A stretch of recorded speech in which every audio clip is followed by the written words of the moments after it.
a partir do 21:37. E quando Paulo ia sendo recolhido à fortaleza, disse ao comandante: é-me permitido dizer-te alguma coisa? Respondeu ele: sabes o grego? Não és tu porventura o egípcio que há tempos sublevou e conduziu ao deserto 4.000 sicários? Respondeu-lhe Paulo: eu sou judeu, natural de Tarso, cidade não insignificante da Cilícia, e rogo-te que me permitas falar ao povo.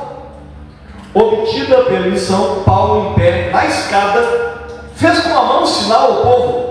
Fez grande silêncio, e ele falou em língua hebraica, dizendo: irmãos e pais, ouvi agora a minha defesa perante vós. Quando ouviram que lhes falava em língua hebraica, guardaram ainda maior silêncio. E continuou: eu sou judeu, nasci em Tarso da Cilícia, mas criei-me nessa cidade, e aqui fui instruído aos pés de Gamaliel, segundo a exatidão da lei de nossos antepassados, sendo zeloso para com Deus, assim como todos vós o sois no dia de hoje. Persegui este caminho até a morte, prendendo e metendo em cárceres homens e mulheres, de que são testemunhas o sumo sacerdote e todos os anciãos. Destes eu recebi cartas para os irmãos e ia para Damasco, no propósito de trazer manietados para Jerusalém os que também lá estivessem, para serem punidos. Ora, aconteceu que indo de caminho, e já perto de Damasco, quase ao meio-dia, repentinamente, grande luz do céu brilhou ao redor de mim. Então caí por terra, ouvindo uma voz que me dizia: Saulo, Saulo, por que me persegues? Perguntei: quem és tu, Senhor? Ao que me respondeu: eu sou Jesus, o Nazareno, a quem tu persegues. Os que estavam comigo viram a luz, sem contudo perceberem o sentido da voz de quem falava comigo. Então perguntei: que farei, Senhor? E o Senhor me disse: levanta-te, entre em Damasco, pois ali te dirão acerca de tudo o que te é ordenado fazer. Tendo ficado cego por causa do fulgor daquela luz, guiado pela mão dos que estavam comigo, cheguei a Damasco.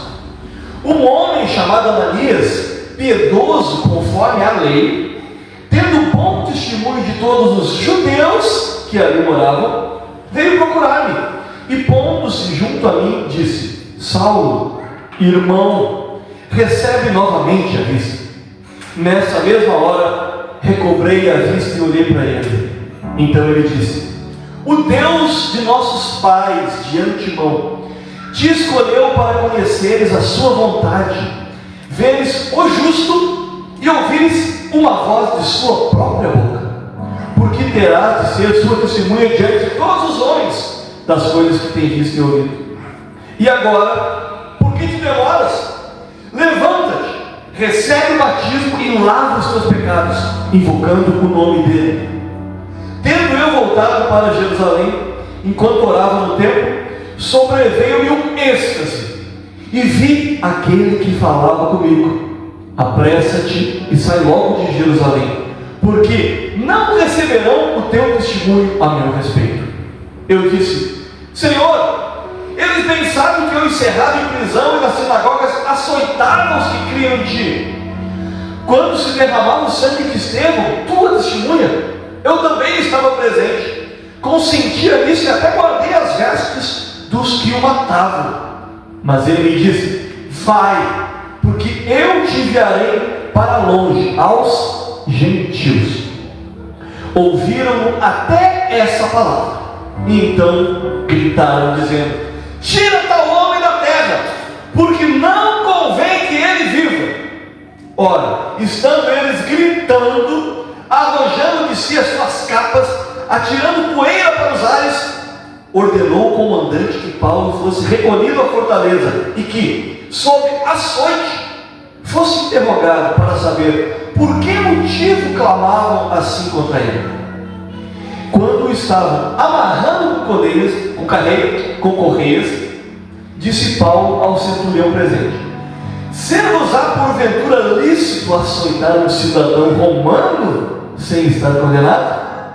Ouvindo isso, o cidadão procurou o comandante e lhe disse: que estás para fazer? Porque esse homem é cidadão romano.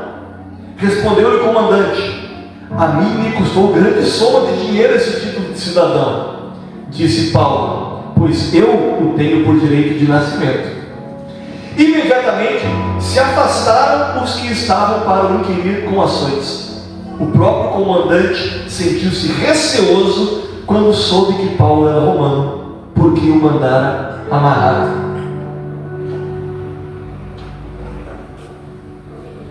Amém, irmãos? Texto longo, 34 versículos, 33, 34 versículos. É um texto que vem com uma tensão, Eu procurei ler aqui de uma maneira rápida, mas tentando trazer, na própria entonação, o clima do que essas palavras nos trazem, que é um clima de tensão. O que está acontecendo aqui é que Paulo fora acusado pelos seus compatriotas, pelos judeus, de ser um desordeiro religioso. Paulo fora acusado de profanar o templo. Eles viram Paulo na cidade com Trófimo, o Efésio, lá da igreja de Éfeso, e eles então entenderam, eles acharam, ou mesmo inventaram, mas surgiu o boato de que Paulo estava com Trófimo no templo, e tinha só uma área até a qual os gentios podiam entrar no templo. Passaram daquele cerco, os gentios já não podiam mais entrar. Mas Paulo não estava com Trófimo. Mesmo assim, a perseguição e a acusação surgiu ao ponto de que Paulo teve que ser salvo por soldados romanos. Paulo estava tomando uma surra ali, o pessoal estava em cima dele, eles queriam matá-lo. E olha só, é nesse ponto que ele é levado para uma fortaleza. Essa fortaleza é chamada a Fortaleza de Antônia, foi construída por Herodes o Grande. Ela tinha uma escadaria que estava ligada ao pátio dos gentios. Foi construída para defender a área do templo. É ali, naquela escadaria, subindo as escadas, que o Paulo vai proferir esse famoso discurso. E aqui que nós vamos meditar. Paulo termina se livrando dos açoites, apelando para a sua cidadania romana. E aqui terminou o texto que lemos. Eu quero meditar com vocês aqui, que nós poderíamos chamar de lições de um discurso em uma escadaria. Como que Paulo organiza esse discurso de defesa, irmãos? Vamos começar pensando nisso. Eu achei muito interessante, porque Paulo usa aqui um princípio que poderíamos chamar de princípio de identificação. A lógica através da qual Paulo começa a pensar e a proclamar o seu discurso da escadaria parte de um princípio de identificação. Como assim? Paulo começa se identificando com o tribuno romano. Ele começa a falar grego. Ele estava em Jerusalém, mas ele fala grego. Aí o tribuno já se identifica: você é um poliglota, você fala grego, você não é um egípcio, aquele que estava fazendo uma bagunça lá, querendo fazer uma revolução? Não sou esse homem. Paulo se identifica com o tribuno, pede a palavra para falar com aquele povo irado. E aqui ele começa a se identificar com o povo. É uma segunda identificação que ele faz seguindo esse princípio, porque ele começa daí com o povo falando em quê? Falando no idioma hebraico. No original, no dialeto hebraico, que os estudiosos entendem que é o aramaico. Veja só, ele se identifica com o tribuno, depois vai falar com o povo, muda de linguagem, muda de idioma, para se identificar com aquele povo. E aqui, gente, o Paulo vai preparando o terreno, ele vai tentando acalmar o povo, e quando o povo vê que ele fala em aramaico, o povo já, ficou em silêncio, vamos ouvir. Paulo vai preparando o terreno, falando de devoção, falando da lei, falando de Gamaliel, falando de zelo. O que Paulo está fazendo? Ele está fazendo com que aquelas pessoas se identifiquem com ele. Nós estamos aqui por causa do zelo. O Paulo está dizendo que ele também é um homem que sempre foi zeloso. Nós estamos aqui por causa da lei judaica. Esse homem infringiu a lei, e o Paulo está se identificando, dizendo: eu sei tudo da lei, eu aprendi aos pés de Gamaliel. Nós estamos aqui por causa da devoção, a gente quer acabar com esse homem, e o Paulo está se identificando: gente, eu fui um homem que quis acabar com os cristãos também, do caminho. Nós estamos aqui porque nós somos judeus piedosos, e o Paulo falou: quando eu fui encontrado no caminho de Damasco, um judeu também piedoso chamado Ananias, que cuidou de mim, e ele me chamou de irmão. Paulo está preparando o terreno, acalmando aquele povo, se identificando com eles. Veja que Paulo fala de Jesus, o nome de Jesus, apenas uma vez. Ele fala Jesus, o Nazareno. Depois ele usa a palavra Senhor, e depois ele usa o justo. Ele não nega o nome de Jesus, ele está falando de Jesus, mas ele usa uma retórica para controlar aquela situação. Ele não fala diretamente de gentios, ele fala primeiro, ele adia falar de gregos. Ele fala que ele foi chamado para pregar a todos os homens. Olha só, até chegarmos no versículo 21, que é o ponto de virada de Paulo. Aqui ele fala: eu fui enviado para os gentios mesmo. Ele contou toda a história, se identificou, mas ele chegou ao ponto: eu fui enviado para os gentios. O que acontece aqui, irmãos? É que Paulo foi estratégico. O princípio de identificação foi uma estratégia do pregador Paulo. Paulo não ofendeu os ouvintes, mas olha só, mesmo Paulo sendo estrategista, que não procurou ofender os ouvintes, o evangelho ofendeu. Quando ele falou que o evangelho, que a mensagem vinda de Deus para ele, como também um judeu zeloso, como também uma pessoa que conhecia a lei, como uma pessoa devota assim como eles, mas quando ele mostrou que essa mensagem era para muito além das fronteiras do judaísmo, e que o verdadeiro judaísmo apontava para Jesus, era muito maior, era evangelho, essa fala foi ofensiva. Nós não precisamos ofender as pessoas, nós precisamos pegar o evangelho, e o evangelho por si só será ofensivo. Mas olha só, mesmo nós sendo estrategistas, o discurso precisou chegar em um ponto em que o caráter chocante do evangelho foi mostrado. Paulo construiu o terreno, mas chegou a um ponto que ele disse: agora eu vou chegar no alvo, agora não vai dar mais. Eu vou ter que mostrar que o evangelho é isso mesmo que eles estão perseguindo.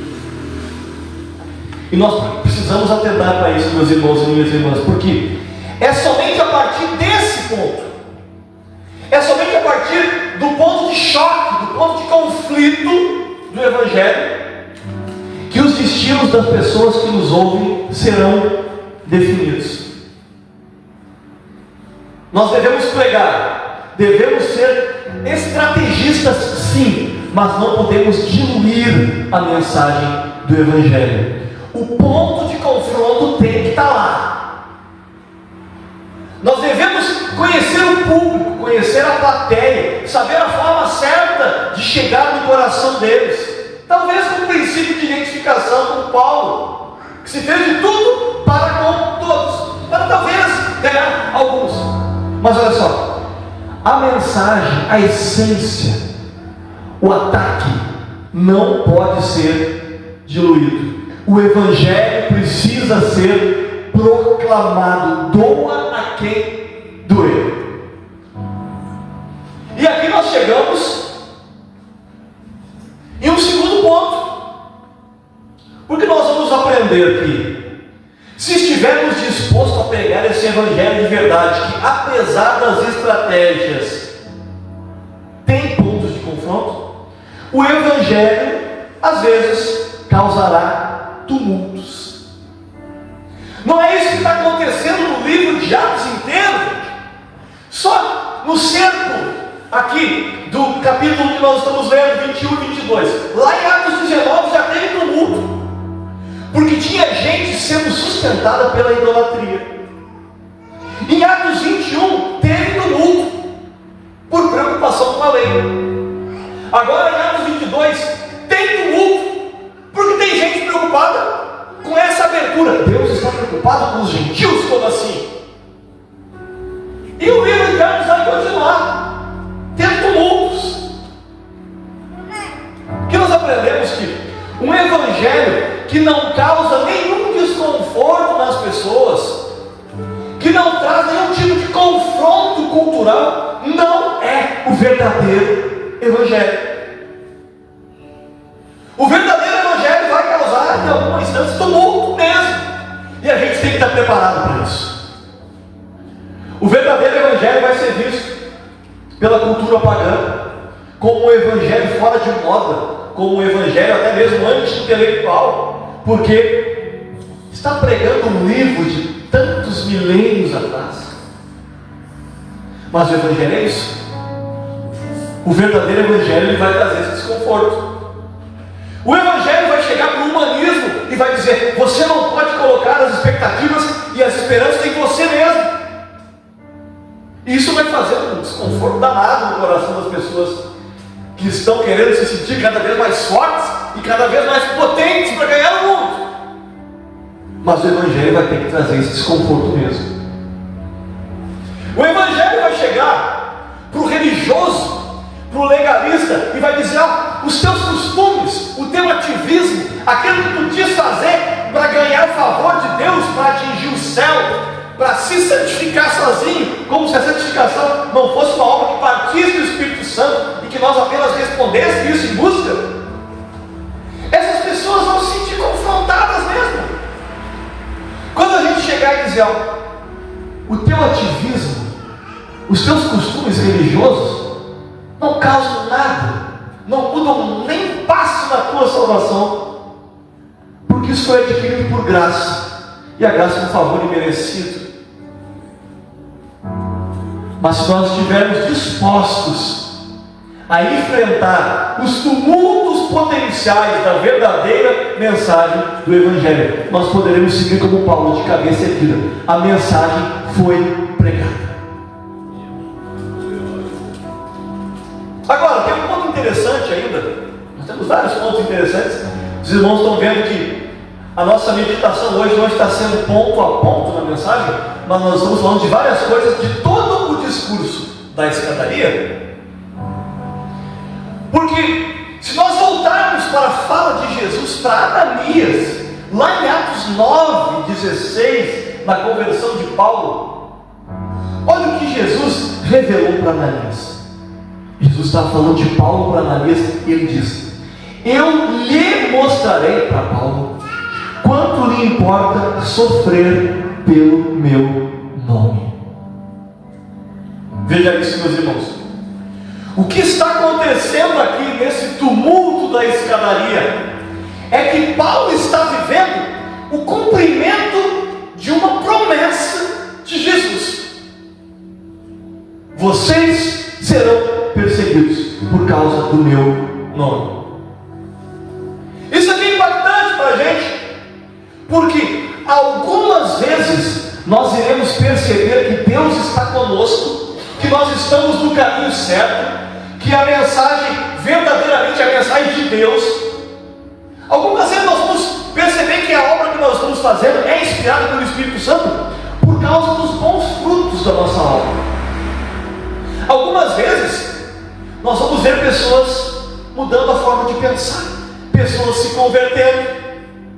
Algumas vezes nós vamos ver testemunhos preciosos, positivos, e que a gente vai dizer: glória a Deus, hoje eu vi mais uma vez que eu estou no caminho certo, hoje eu vi mais uma vez que Deus está comigo, é Deus que está me usando, é Deus que me chamou. Olha só, mas outras vezes, em outros momentos, você vai ter outras testemunhas da presença de Deus, e essas testemunhas serão sofrimento, perseguição e rejeição.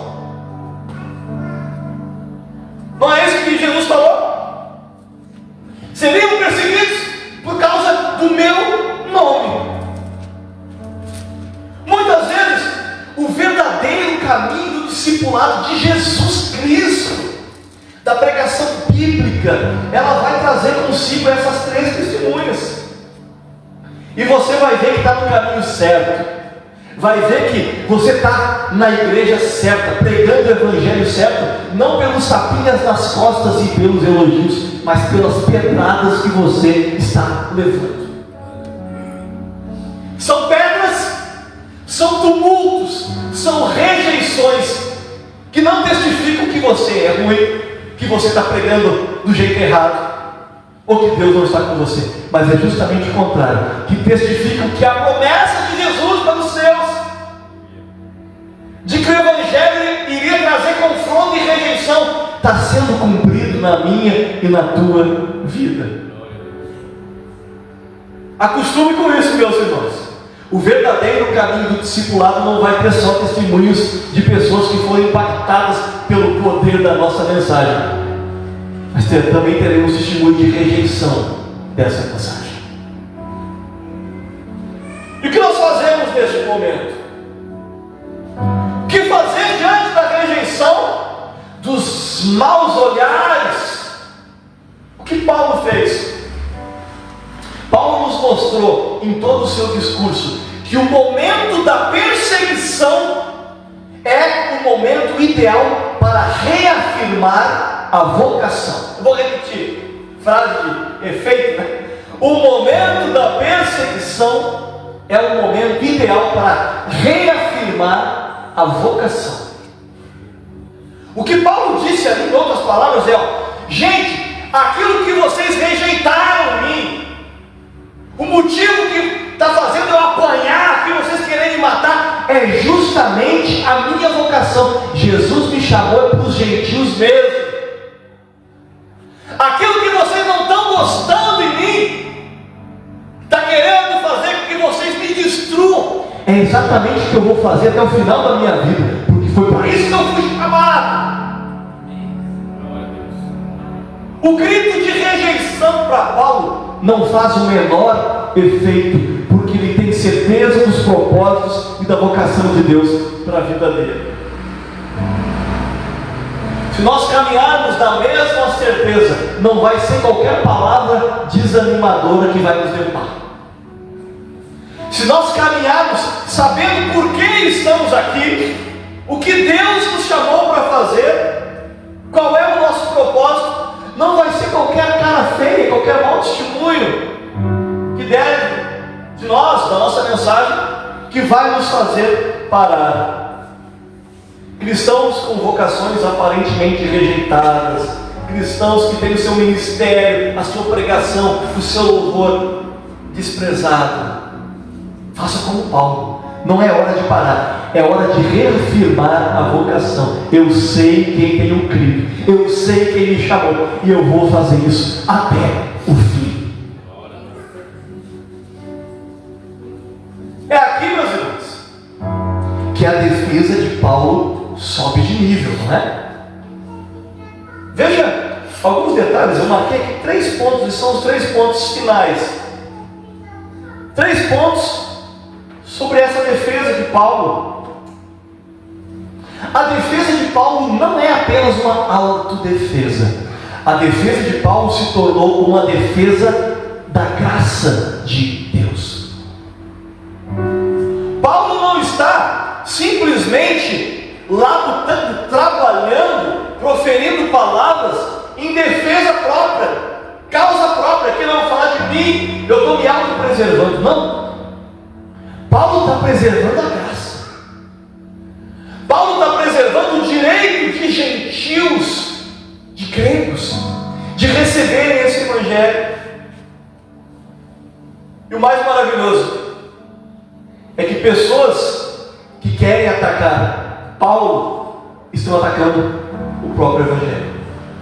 E pessoas que querem rejeitar o evangelho acabam rejeitando Paulo. Que maravilhoso é isso, irmãos. É o momento em que uma vida está tão centrada no evangelho que o ataque contra ela acaba sendo um ataque contra o evangelho. É o momento em que uma pessoa está tão vivendo a vida de Cristo que uma fala contra ela é uma fala contra o próprio Jesus, porque é Jesus que está vivendo através dela. Que maravilhoso quando alguém está vivendo tanto o evangelho que uma defesa que a princípio era para ser autodefesa acaba por ser defesa do evangelho. Que nós possamos ser pessoas que buscam isso. Paulo só podia viver essa realidade porque ele dizia: não vivo mais eu, mas Cristo vive em mim. É só quando Cristo é a nossa vida, a nossa identidade, a nossa vida está escondida com Ele em Deus, que nós conseguimos ter essa identificação. E os ataques contra nós são ataques contra Deus, contra o Evangelho de Deus. E as nossas defesas não são defesas pessoais, são defesas da própria graça do nosso Senhor. Mas veja bem, se a defesa de Paulo foi também uma defesa da graça, a defesa de Paulo também foi um testemunho que não pôde ser completado. Defesa de Paulo, o discurso da escadaria, um testemunho que não chegou até o fim. Paulo não estava jogando palavra fora. A gente já está quase no final de Atos aqui, né, gente? A gente sabe que quando Paulo falava, ele queria ver resultado. Paulo tinha alvos, Paulo tinha propósitos, mas não chegou no alvo. E nós temos que estar conscientes que os nossos discursos também nem sempre chegarão no alvo. Paulo foi impedido de fazer um convite. Paulo foi impedido de apresentar melhor o Evangelho da graça. Por quê? Paulo pregou para corações fechados. E corações fechados nunca serão beneficiados pela graça de Deus, nem mesmo diante dos melhores pregadores e das melhores mensagens. O que nós estamos vendo aqui, meus irmãos, é um dos maiores testemunhos de conversão, se não maior, da história do cristianismo. Gente, é o testemunho de Paulo. Eu creio que seja o maior testemunho de conversão que tem na história do cristianismo. Eu nunca soube outro testemunho tão glorioso quanto esse. E para aquelas pessoas não é nada. Corações fechados para a graça de Deus. Gente, eles estão diante do maior pregador, o homem que escreveu 13 livros do Novo Testamento, que é a palavra de Deus e Bíblia até hoje. E sabe-se lá até quanto tempo. E para aquelas pessoas não é palavra de Deus. Para aquela pessoa é só um judeuzinho herege que está apresentando uma mensagem muito diferente daquela que eles queriam ouvir. Que está apresentando um Deus muito diferente daquele que eles entendiam ser o verdadeiro Deus das Escrituras até aquele momento. Eles estão diante do maior pregador, do maior testemunho e da maior mensagem. E o efeito? Tumulto, ira, rejeição. Que nós não sejamos, meus irmãos, essas pessoas que Deus está querendo falar, às vezes de um jeito diferente que a gente está disposto a ouvir. Que nós não sejamos essas pessoas que os rios da graça estão querendo passar à nossa frente, às vezes com um burburinho de águas diferente daquele que está acostumado aos nossos ouvidos. Que nós não sejamos essas pessoas com o coração fechado para a graça, por não se adequar às nossas expectativas. Benditos são aqueles que conseguem ter um coração aberto, cheio de santas expectativas, quando a palavra de Deus está sendo exposta. Que nós sejamos esses crentes. Falou de Deus, falou de Jesus, cantou um louvor, eu quero abrir meu coração, eu quero me conectar com os céus. Levantou com uma Bíblia na mão, com autoridade divina, eu quero abrir meus ouvidos, Deus pode falar comigo. Em último lugar, a defesa de Paulo foi uma defesa da graça de Deus, foi uma defesa que foi um testemunho que não pôde ser completado. Mas a defesa de Paulo também foi uma autobiografia. Isso aqui é impressionante, irmãos. Porque o Paulo se identificou com aqueles perseguidores do Evangelho o tempo todo, contando a biografia da vida dele.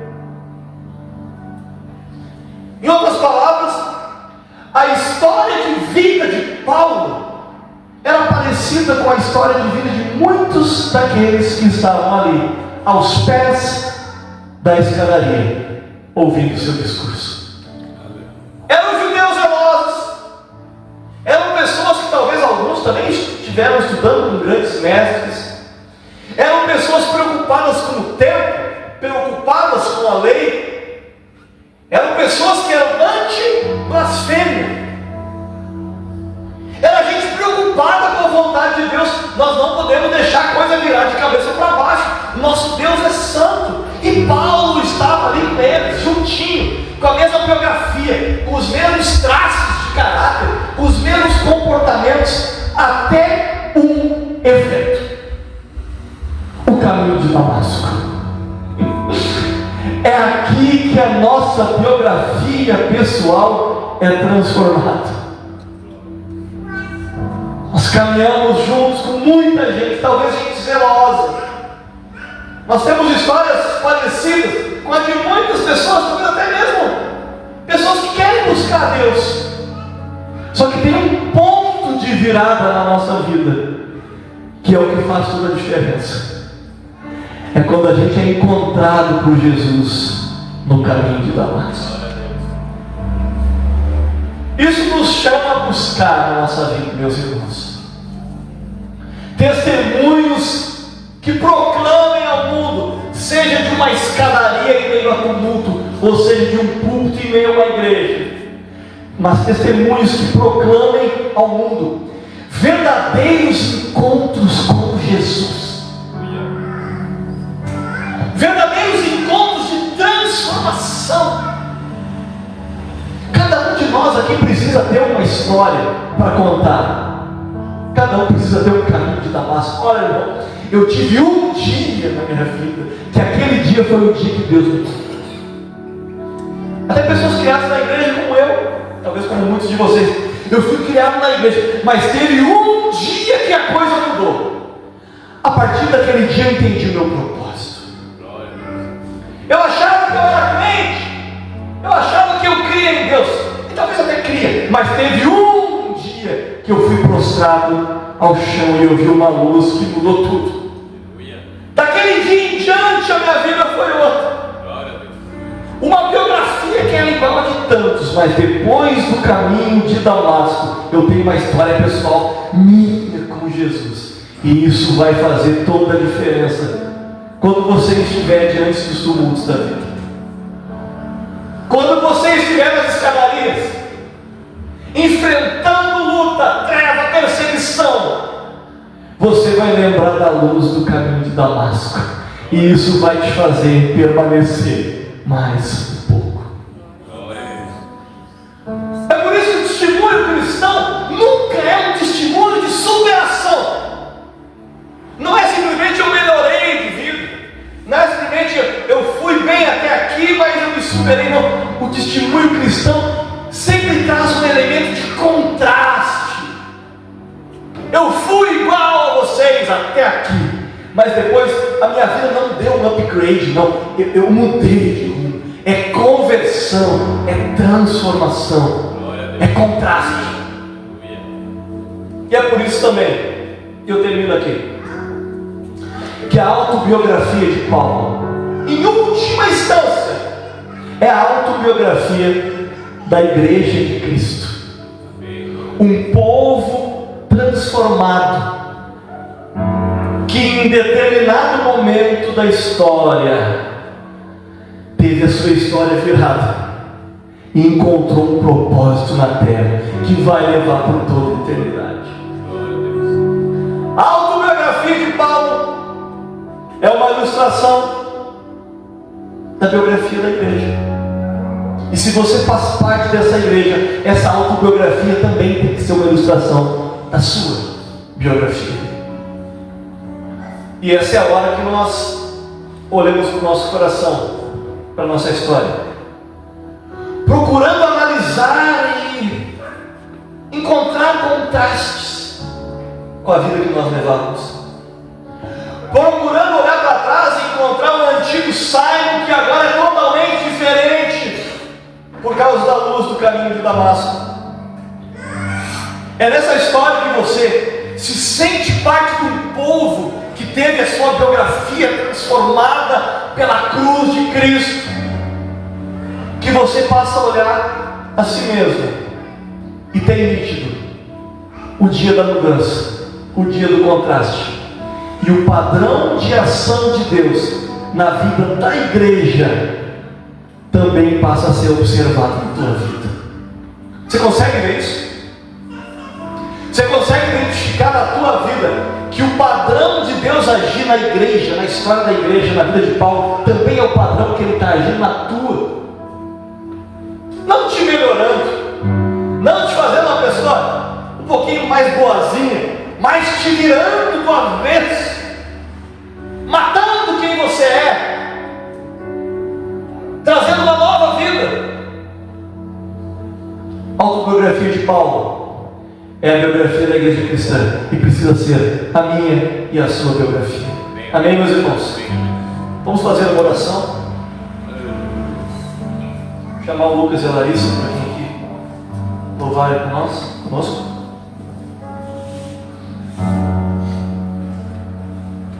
Vamos ficar de pé? Josi, por favor.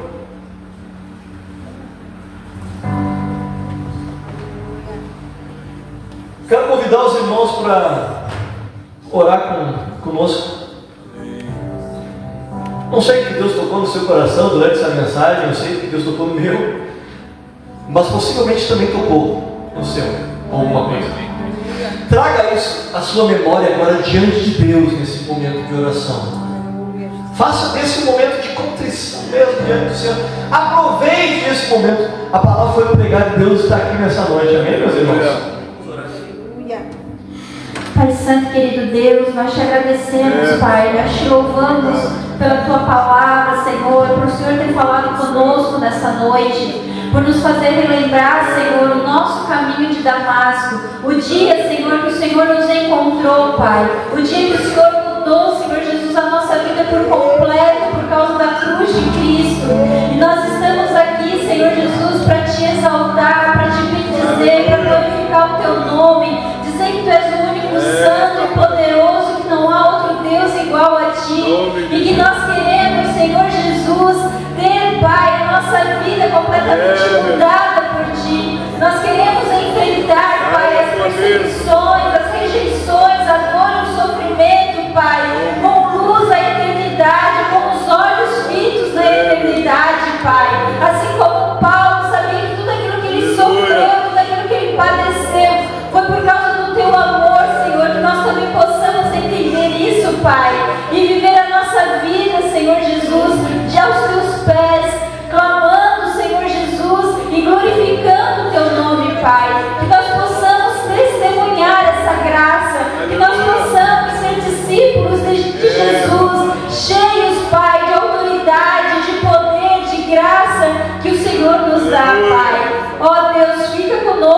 Senhor. Aviva os nossos corações. Enche-nos, Senhor Jesus, da tua presença, Pai. É o que nós te pedimos em nome de Jesus. Amém e amém, Senhor.